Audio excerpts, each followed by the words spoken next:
Bismillahirrahmanirrahim. Nahmaduhu wa nusalli ala rasulihil karim. InsyaAllah pagi ini kita dengar beberapa buah hadis mengenai saf salah. Mudah-mudahan bermanfaat bagi kita insyaAllah. An Abi Hurairah an Abi Umamah radhiyallahu anhu qala Rasulullah sallallahu alaihi wasallam Inna Allah wa malaikatahu yusalluna ala as-saffil awwal. Qalu ya Rasulullah wa ala ath-thani.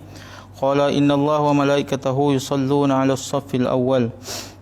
Qalu ya Rasulullah wa ala ath-thani. Qala wa ala ath-thani. Wa qala Rasulullah sallallahu alaihi wasallam sawwu sufufakum wa hadhu baina manakibikum walinu fi aidi ikhwanikum wasuddul khalal.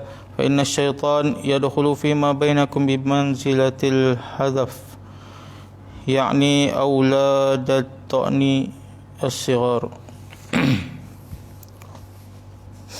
Sayyidina Abu Umamah radhiyallahu anhu meriwayatkan bahawa Rasulullah sallallahu alaihi wasallam bersabda, sesungguhnya Allah Subhanahu wa taala merahmati dan para malaikat mendoakan rahmat untuk saf pertama.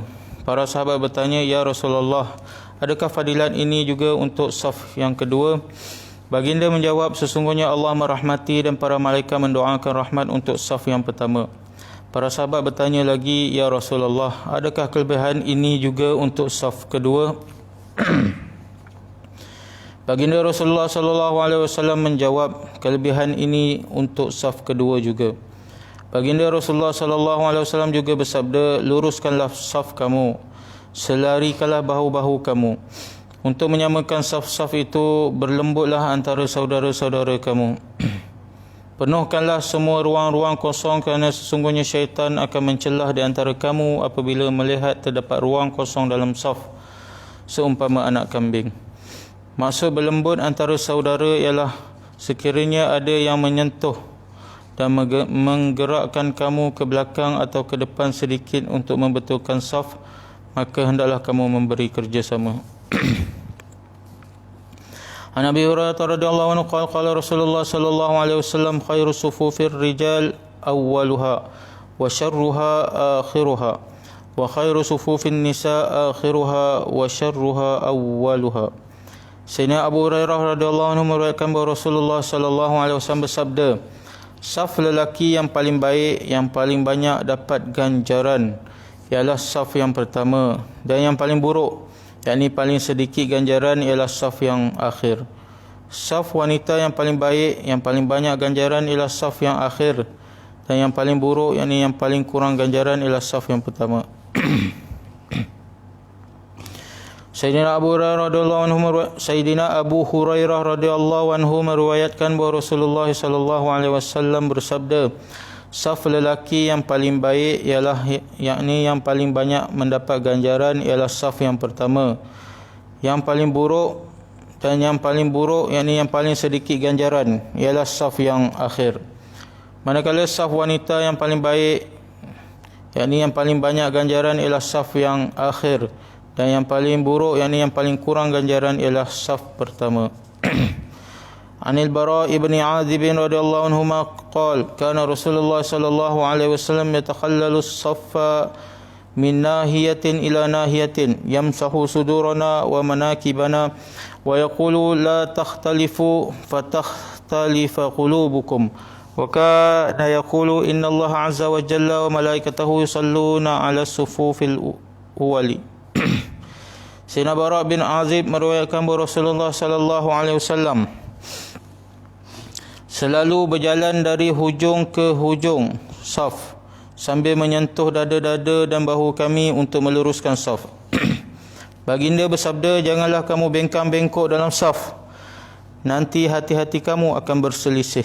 Rasulullah sallallahu alaihi wasallam selalu bersabda, sesungguhnya Allah Subhanahu wa taala merahmati dan para malaikat mendoakan keampunan untuk orang-orang yang berada di saf yang pertama. Sayyidina Bara bin Azib meriwayatkan bahawa Rasulullah sallallahu alaihi wasallam selalunya berjalan dari hujung ke hujung saf sambil menyentuh dada-dada dan bahu-bahu kami untuk meluruskan saf. Dan baginda sallallahu alaihi wasallam bersabda, Janganlah kamu bengkang-bengkok dalam saf, nanti hati-hati kamu akan berselisih. Rasulullah sallallahu alaihi wasallam selalu bersabda, sesungguhnya Allah Subhanahu wa taala merahmati dan para malaikat mendoakan keampunan untuk orang-orang yang berada di saf yang pertama.